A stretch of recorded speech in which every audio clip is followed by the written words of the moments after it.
I want to talk about the really important topic about keeping the same energy. When it comes to racism in this country, if you're caught being racist as a minority, as a POC, as a black person, you would not be able to live that down for the entirety of your life. No matter how much you grow, no matter where you go, no matter if the context of what was being said was taken out, until the day you die, it will be brought up again after again after again. And before I get into this message, I want to make it clear. I think that's important. If we have somebody that is racist, if we have somebody that is a bad person, that is walking around this earth doing ill-intentioned stuff, malice stuff, they should be taking accountability for the entire of their life. They should have those issues being brought up to them every other day, every time they try to grow, etc., etc. You know why? Because you're making that person take accountability for their actions. But for some reason, when it comes to white people and their racism, it's, oh, we'll swipe it up under the rug, lock it behind a closed door, and we'll keep it pushing. When it comes to plethora of white people coming out, being exposed of doing blackface, being exposed of calling black people nigger, being exposed of doing hate crimes, they're quick to have all this publicity behind them to overshadow their wrongdoing, instead of coming out and doing press conferences and doing interviews and making statements like certain races have to do to just save themselves. White people all the time, no matter what stature there are, billionaires, millionaires, middle class, working class, impoverished, they can go around saying these words, saying these derogatory terms, doing these hateful crimes.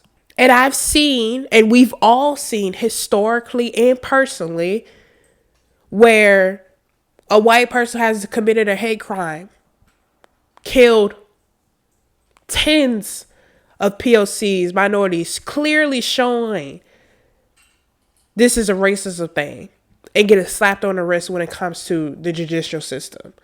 We have seen time after time after time again, white people going on internet saying horrendous things, bad, unremarkable things, and have a nation stand behind them as if they didn't say anything wrong. And if you're wondering what situation I'm talking about the Kyrie Irving stuff and the LeBron James stuff. When the reporters asked LeBron James about Kyrie Irving and what he thought about what was happening, at the beginning, LeBron said he didn't want to take part of another man's actions. The internet killed him. So you didn't stand behind your brother. You should have stuck up for him. You should have said this. You should have da-da-da-da-da-da. Interview happens the other day. The whole entire interview, no reporter is asking any question about the Jerry Jones situation. And if you don't know what I'm talking about, Jerry Jones was in this viral photo of the Little Rock. It is a historical event where they try to integrate white students and black students. In this photo, it shows the white students of the school forcibly pushing the black students out, calling them the N-word, throwing rocks at them, harming them in harsh ways. And right smack dead in the middle of this photo is Jerry Jones. If you do not know Jerry Jones is a damn near billionaire. This man has power. He's the owner of sports teams, and he's respected in a lot of rooms. So when this photo came out, you would think, okay, this is something that is going to destroy his career. This is something that is going to make him accountable for his actions in the past, right? Well, guess what the internet was saying? The internet was saying, oh, that was just during the times and he's no longer like that. And we got to let the past go and let the past be the past. And Jerry Jones is an old man. Leave that man alone. But when the stuff with Kyrie Irving come out, everybody's down his throat, sending him death threats, saying he needs to be suspended, saying he needs to be fired, saying all these things. And so LeBron called him out about it. And saying, listen, we had this entire interview. The other day, when the Kyrie Irving stuff was happening, every single question that was being asked was about him. But now, after the game, when it's time for y'all to ask questions, I don't hear not one question about my thoughts about Jerry Jones. And if you go back and look at this video, and I highly advise you to, because this is something that is very important that was caught on camera and is a situation that is talked about in the black community more than white people know. As LeBron is telling these reporters how they need to keep the same energy when it comes to racism, when it comes to scenarios like this, as he's speaking his mind as a black man, you could hear the reporter, one of the reporters, try to stop LeBron and speak his mind. What I love so much about this 3-second clip is that LeBron stopped him and was like, listen, I don't want you to say a damn thing.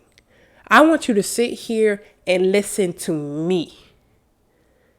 And that's the problem that's been going on for centuries, is that when it's time for a black person to express their pain, when it's time for a black person to express how they feel, to make a white person accountable for their fucking actions, instead of the white counterpart listening, instead of the white counterpart understanding, they're quick to shut a black voice down and try to flip the script to make us sound ignorant, trying to make us sound loud, uneducated, and stupid.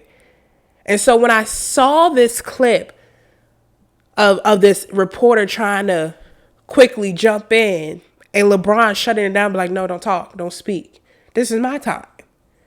Because that other interview, y'all had the entire time of ridiculing me and asking me and trying to jump me with these questions. But the moment I get the same space to ask you about a billionaire that y'all all respect, a billionaire that holds power in a lot of rooms, about some racism he did before, y'all don't want to say nothing.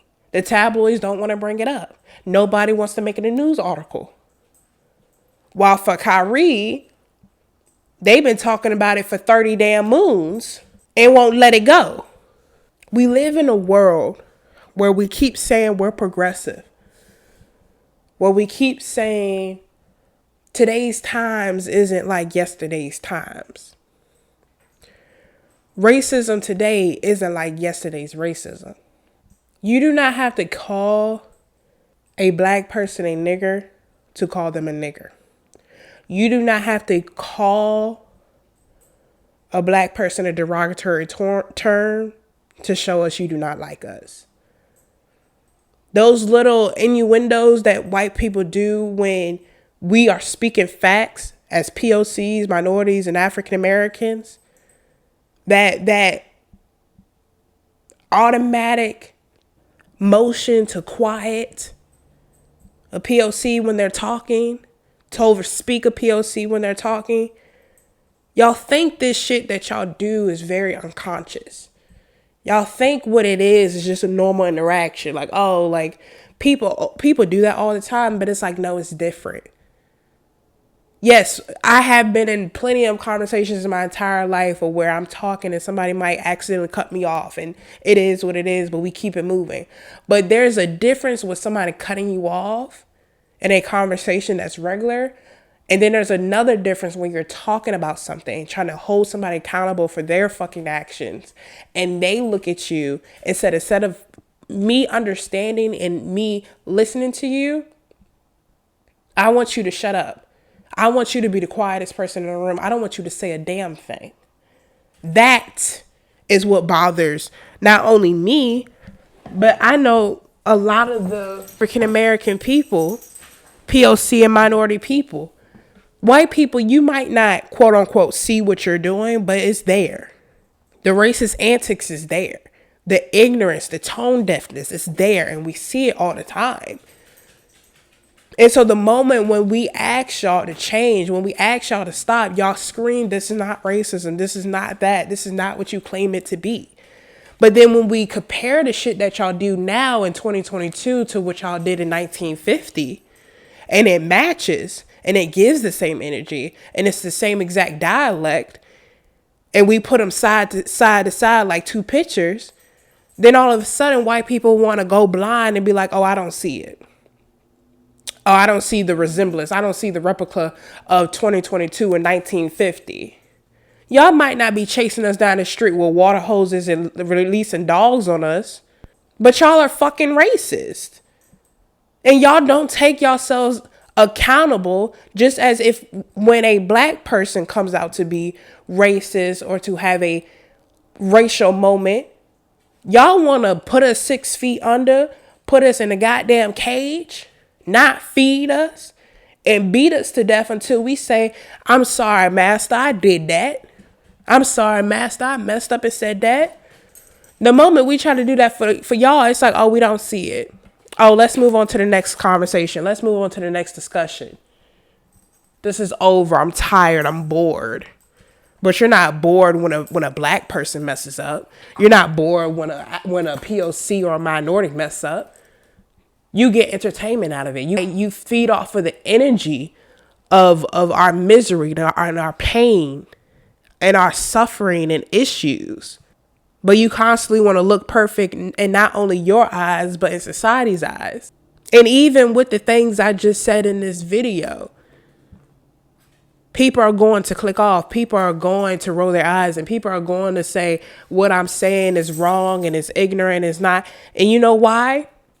Because instead of fucking listening to me, instead of trying to understand what I'm saying as a black woman and seeing the harmful actions you guys cause every single day, you're going to roll your eyes and say this bitch is uneducated and she doesn't know what the fuck she's talking about, and dislike the video and move on to the next one and call me dumb and all this stupid shit. When really I'm just telling the truth. That's the sad part about it. Is instead of saying, I see you and I hear you and I'm sorry, black people, when they express their feelings, they're going to get called a nigger more than they're going to get told I'm sorry. And that's the facts.